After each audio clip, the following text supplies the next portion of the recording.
जय श्री कृष्णा, राधे राधे। आप सभी भक्तों का आपके अपने YouTube चैनल श्री कृष्ण दीवानी में हार्दिक स्वागत है। आज आप सुन रहे हैं वैशाख मास महात्म्य का 23वां अध्याय।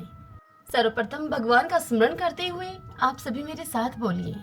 शांताकारं भुजगशयनं पद्मनाभं सुरेशं विश्वधारं गगनसदृशं मेघवर्णं शुभांगं लक्ष्मीकान्तं कमलनयनं योगिभिर्दयानगमयं वन्दे विष्णुं भवभयहरं सर्वलोकैकनाथम्।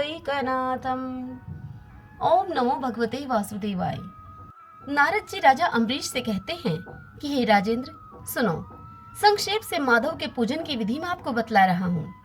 हे महाराज, जिनका कहीं अंत नहीं है, जो अनंत और अपार हैं, उन भगवान अनंत की पूजा विधि का अंत नहीं है। श्री विष्णु का पूजन 3 प्रकार का होता है, वैदिक, तांत्रिक और मिश्र। तीनों के ही बताए हुए विधान से श्री हरि का पूजन करना चाहिए। वैदिक और मिश्र पूजन की विधि ब्राह्मण आदि 3 वर्णों के ही लिए बताई गई है, किंतु तांत्रिक पूजन विष्णु भक्त शूद्र के लिए भी विहित है। साधक पुरुष को उचित है कि शास्त्रोक्त विधि का ज्ञान प्राप्त करके एकाग्रचित होकर ब्रह्मचार्य का पालन करते हुए श्री विष्णु का विधिवत पूजन करें। भगवान की प्रतिमा 8 प्रकार की मानी गई है। शिलामयी, धातुमयी, लोहे की बनी हुई, लीपने योग्य मिट्टी की बनी हुई, चित्रमयी, बालू की बनाई हुई, मनोमयी या मणिमयी। भगवान की बनी हुई इन प्रतिमाओं की प्रतिष्ठा अर्थात स्थापना 2 प्रकार की होती है, एक चल प्रतिष्ठा और दूसरी है अचल प्रतिष्ठा। हे राजन अम्बरीश, भक्त पुरुष को चाहिए कि वह जो कुछ भी सामग्री प्राप्त हो उसी से भक्तिभाव के साथ पूजन करे। प्रतिमा पूजन में स्नान और अलंकार ही अभीष्ट हैं, अर्थात भगवत विग्रह को स्नान कराकर पुष्प आदि से श्रृंगार कर देना ही प्रधान सेवा है। श्री कृष्ण में भक्ति रखने वाला मनुष्य यदि केवल जल भी भगवान को अर्पण करे तो वह भगवान की दृष्टि में श्रेष्ठ है। फिर गंध, धूप, पुष्प, दीप और अन्न आदि का नैवेद्य अर्पण करने पर तो कहना ही क्या है। पवित्रता पूर्वक पूजन की सारी सामग्री एकत्रित करके पूर्वाग्र कुशों का आसन बिछाकर उस पर बैठे। पूजन करने वाले का मुख उत्तर दिशा की ओर या प्रतिमा के सामने होना चाहिए। फिर पाद, अर्घ्य, स्नान और आहरण आदि उपचारों की व्यवस्था करें। उसके बाद कर्णिका और केसर से सुशोभित अष्टदल कमल बनावे और उस कमल के ऊपर श्री हरि के लिए आसन रखें। तदंतर चंदन, खस, कपूर, केसर तथा अर्गजा से सुवासित जल के द्वारा मंत्र पाठ पूर्वक श्री हरि को स्नान कराए। वैभव हो तो प्रतिदिन इस तरह की व्यवस्था करनी चाहिए। स्वर्णघर्म नामक अनुवाक, महापुरुष विद्या, सहस्त्र शीर्षा आदि पुरुष सूक्त तथा साम वेदोक्त निराजना आदि के द्वारा इन मंत्रों के द्वारा श्रीहरि को स्नान कराए। तत्पश्चात विष्णु भक्त पुरुष वस्त्र, यज्ञोपवीत, आभूषण, हार, गंध तथा अनुलेपन के द्वारा प्रेम पूर्वक भगवान का यथा योग्य श्रृंगार करे। पुजारी को उचित है कि वह श्रद्धा पूर्वक पाद, आचमनीय, गंध, पुष्प, अक्षत तथा धूप आदि उपहार अर्पण करे। उसके बाद गुड़, खीर, घी, पूड़ी, मालपुआ, लड्डू, दूध और दही आदि नाना प्रकार के नैवेद्य भगवान को अर्पित करे। पर्व के अवसरों पर अंगराग लगाना, दर्पण दिखाना, दंत धावन कराना, अभिषेक करना, अन्न आदि के बने हुए पदार्थ भोग लगाना, कीर्तन करते हुए नृत्य करना और गीत गाना आदि सेवाएं भी करनी चाहिए। यदि संभव हो सके तो प्रतिदिन ऐसी ही व्यवस्था करनी चाहिए। पूजन करने के पश्चात इस प्रकार से प्रभु का ध्यान करें। भगवान श्री विष्णु का श्री विग्रह श्याम वर्ण एवं तपाए हुए जम्बूनद नामक सुवर्ण के समान तेजस्वी है। भगवान के शंख, चक्र, गदा और पद्म से सुशोभित 4 भुजाएं हैं। उनकी आकृति शांत है। उनका वस्त्र कमल के केसर के समान पीले रंग का है। वे मस्तक पर किरीट, दोनों हाथों में कड़े, गले में यज्ञोपवीत तथा अंगुलियों में अंगूठी धारण किए हुए हैं। उनके वक्षस्थल में श्रीवत्स का चिन्ह है। कौस्तुभ मणि उनकी शोभा को बढ़ाती है तथा वे वनमाला को धारण किए हुए हैं। इस प्रकार प्रभु का ध्यान करते हुए पूजन समाप्त करके घी में डुबोई हुई समिधाओं तथा हविष्य के द्वारा अग्नि में हवन करें। आज्य भाग तथा आघार नामक आहुतियां देने के पश्चात घृत पूर्ण हविष्य का होम करें। तदंतर पुनः भगवान का पूजन करके उन्हें प्रणाम करें और पार्षदों को नैवेद्य अर्पण करें। उसके बाद मुख शुद्धि के लिए सुगंधित द्रव्यों से युक्त तांबूल निवेदन करना चाहिए। फिर छोटे बड़े पौराणिक एवं अवार्चित स्तोत्रों के द्वारा भगवान की स्तुति करके भगवान प्रसिद्ध अर्थात भगवान प्रसन्न होइए यूं कहकर प्रतिदिन दंडवत प्रणाम करें। अपना मस्तक भगवान के चरणों में रखकर दोनों भुजाओं को फैलाकर परस्पर मिला दें और इस प्रकार से कहें कि हे परमेश्वर, मैं मृत्यु रूपी ग्रह तथा समुद्र से भयभीत होकर आपकी शरण में आया हूँ, आप मेरी रक्षा कीजिए। तदंतर भगवान को अर्पण की हुई प्रसाद माला आदि को आदर पूर्वक अपने सिर पर चढ़ाएं तथा यदि मूर्ति विसर्जन करने की योग्य हो तो उस मूर्ति का विसर्जन भी करें। ईश्वरीय ज्योति को आत्म ज्योति में स्थापित कर लें। प्रतिमा आदि में जहाँ भगवान का चरण हो वहीं श्रद्धा पूर्वक पूजन करना चाहिए तथा मन में यह विश्वास रखना चाहिए कि जो संपूर्ण भूतों में तथा मेरी आत्मा में भी रम रहे हैं वे ही सर्वात्मा परमेश्वर इस मूर्ति में विराजमान हैं। इस प्रकार वैदिक तथा तांत्रिक क्रिया योग के मार्ग से जो भगवान की पूजा करता है वह सब ओर से अभिष्ट सिद्धि को प्राप्त होता है। श्री विष्णु प्रतिमा की स्थापना करके उसके लिए सुदृढ़ मंदिर बनवाना चाहिए तथा पूजा कर्म की सुव्यवस्था के लिए सुंदर फुलवाड़ी भी लगवानी चाहिए। बड़े बड़े पर्वों पर तथा प्रतिदिन पूजा कार्य का भलीभांति निर्वाह होता रहे, इसके लिए भगवान के नाम से खेत, बाजार, कस्बा और गांव आदि भी लगा देने चाहिए। यूं करने से मनुष्य भगवान के सायुज्य को प्राप्त होता है। भगवत विग्रह की स्थापना करने से, सम्राट के पद को, मंदिर बनवाने से, तीनों लोकों के राज्य को, पूजा आदि की व्यवस्था करने से ब्रह्मलोक को तथा इन तीनों कार्यों के अनुष्ठान से मनुष्य भगवत सायुज्य को प्राप्त कर लेता है। केवल अश्वमेध यज्ञ करने से किसी को भक्ति योग की प्राप्ति नहीं होती। भक्ति योग को तो वही प्राप्त करता है जो पूर्वोक्त रीति से प्रतिदिन श्रीहरि की पूजा करता है। हे राजन अम्बरीश, वही शरीर शुभ कल्याण का साधक है जो भगवान श्री कृष्ण को साष्टांग प्रणाम करने के कारण धूल दूषित हो रहा है। नेत्र भी वे ही अत्यंत सुंदर हैं और तपः शक्ति से संपन्न हैं जिनके द्वारा श्रीहरि का दर्शन होता है। वही बुद्धि निर्मल और चंद्रमा तथा शंख के समान उज्जवल है जो कि सदा ही श्री लक्ष्मीपति के चिंतन में संलग्न रहती है तथा वही जीवा मधुर भाषिणी है जो बारंबार भगवान नारायण का सत्वन किया करती है। स्त्री और शूद्रों को भी मूल मंत्र के द्वारा श्रीहरि का पूजन करना चाहिए तथा अन्य वैष्णव जनों को भी गुरु की बताई हुई पद्धति से श्रद्धा पूर्वक भगवान की पूजा करना उचित है। हे राजन, यह सब प्रसंग मैंने तुम्हें बतला दिया है। श्री माधव का पूजन परम पावन है। विशेषतः वैशाख मास में तुम इस प्रकार का पूजन अवश्य करना। सूत जी वैशाख का यह महात्म्य सुनाते हुए मुनियों से कहते हैं कि हे महर्षिगण, इस प्रकार से पत्नी के सहित मंत्रवेता महाराज अम्बरीश को उपदेश देकर उनसे पूजित होकर विदा लेकर देवऋषि नारद जी वैशाख मास में गंगा स्नान करने के लिए चले गए। लोक में जिनका पावन सुयश फैला हुआ था उन राजा अम्बरीश ने भी नारद मुनि की बताई हुई वैशाख मास की विधि का पुण्य बुद्धि से पत्नी के सहित पालन किया।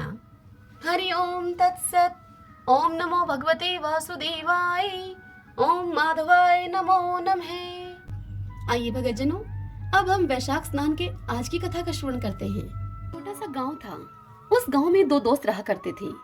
एक का नाम था भोला और दूसरे दोस्त का नाम था नंदू। दोनों ही विष्णु भगवान के परम भक्त थे। वे दोनों ही विष्णु भगवान की पूजा बड़ी विधि विधान से किया करते थे।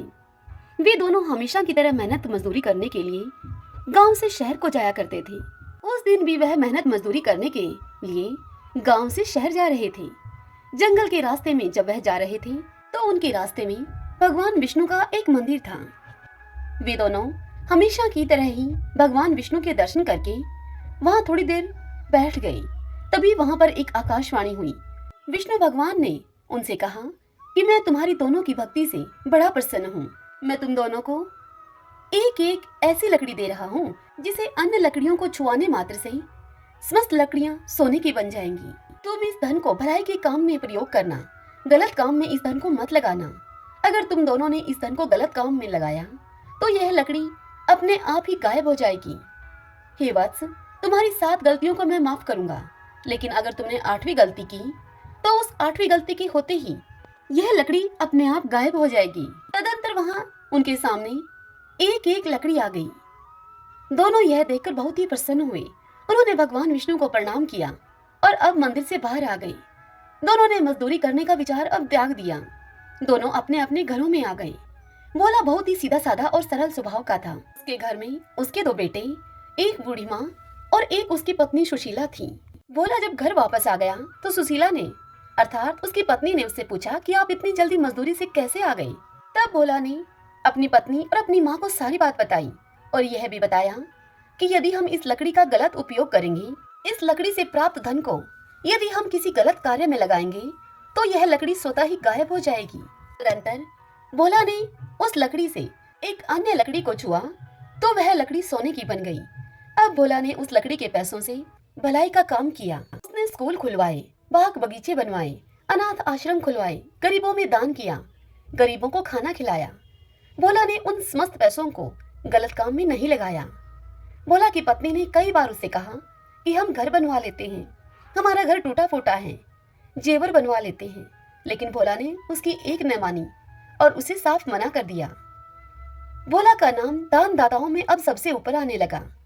उधर दूसरी तरफ नंदू, जो कि भोला का दोस्त था और उसे विष्णु भगवान ने प्रसन्न होकर वह दूसरी लकड़ी दी थी, उस लकड़ी से प्राप्त होने वाले धन को नंदू ने गलत उपयोग किया। नंदू के मन में लालच आ गया। उसने अपना घर बनवाया, जेवर बनवाए, लेकिन कोई अच्छा काम नहीं किया और वह शराब पीने लगा। इस तरह से नंदू ने 7 गलतियां कर दी। जब नंदू ने 8वीं गलती की तो वह लकड़ी अपने आप गायब हो गई। नंदू ने उस लकड़ी को खूब ढूंढा, लेकिन उसे वह लकड़ी कहीं दिखाई न दी। उसने उस लकड़ी को ढूंढने के लिए घर का एक एक कोना छान दिया, लेकिन फिर भी उसे भगवान विष्णु की दी हुई वह लकड़ी कहीं न मिली। अब वह नंदू अपने दोस्त भोला के घर गया।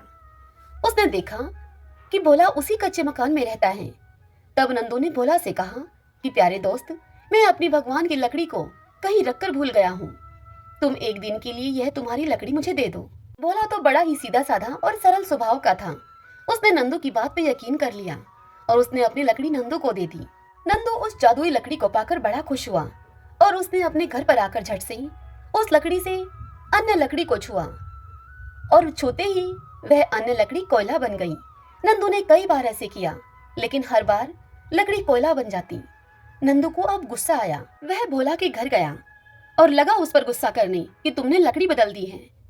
तब भोला ने अपनी उस लकड़ी से अन्य लकड़ियों को छुआ तो जैसे ही छुआ समस्त लकड़ियां सोने की बन गई। नंदू अब पछताने लगा। उसे भोला से अब जलन होने लगी। अब नंदू ने जलन के मारे उस नगर के राजा से भोला की शिकायत कर दी और राज दरबार में जाकर राजा से कहा कि महाराज, इस गांव में मेरा एक दोस्त है जिसका नाम है भोला। उसके पास एक ऐसी लकड़ी है जो दूसरी लकड़ियों को छूते ही उन्हें सोने की बना देती है। महाराज, वह लकड़ी तो आपके राजमहल में होनी चाहिए। तब राजा ने सारी बात सुनकर उसकी अपने सिपाहियों को भेजकर वह लकड़ी दरबार में मंगवा ली और भोला को भी दरबार में बुलाया और फिर राजा ने भोला से सारी बात पूछी। भोला ने सारी बात राजा को बताई। तब राजा ने कहा भोला से कि यह लकड़ी आज के बाद राजमहल में रहेगी। भोला चुप रहा, वह कुछ नहीं बोला। भोला ने राजा से कहा कि जो हुक्म महाराज, जैसा आप चाहते हैं वैसा ही होगा। अब भोला लकड़ी राजा को सौंपकर अपने घर वापस आ गया। अब उधर महल में राजा और राजा के मंत्रियों ने उस लकड़ी से दूसरी लकड़ियों को छुआया तो दूसरी लकड़ियां कोयला बन गईं। राजा भी विष्णु भगवान का परम भक्त था। उस रात्रि में भगवान विष्णु ने राजा के स्वप्न में आकर राजा से कहा कि हे राजन, भोला मेरा परम भक्त है। वह हर गुरुवार को मेरा व्रत करता है। उसके वैशाख मास के स्नान से प्रसन्न होकर उसको मैंने यह लकड़ी उपहार स्वरूप भेंट दी थी। तुम यह लकड़ी भोला को वापस कर दो, नहीं तो मैं तुम्हारे राज्य को नष्ट कर दूंगा। राजा ने अपने स्वप्न की यह बात सुबह उठकर अपनी रानी और मंत्रियों को बताई। राजा की रानी बड़ी समझदार थी। उन्होंने राजा से कहा कि महाराज, यह लकड़ी उस भोला को भगवान विष्णु के कारण प्राप्त हुई है। उस भोला के सत्कर्मों से उसे भगवान विष्णु ने प्रसन्न होकर यह लकड़ी दी है। अतः आप यह लकड़ी भोला को वापस दे दीजिए। तब राजा ने बहुत सोच विचार करके अपने सिपाहियों को यह आदेश दिया कि पालकी लेकर जाओ और भोला तथा भोला के परिवार के सभी लोगों को तुम महल में लेकर आओ। तब भोला और भोले का परिवार पूरी ठाड़ बाट से महल में आए। तब राजा ने भोला की वह लकड़ी भोला को वापस कर दी। भोला को खूब सारा धन देकर उसे पूरा मान सम्मान दिया गया।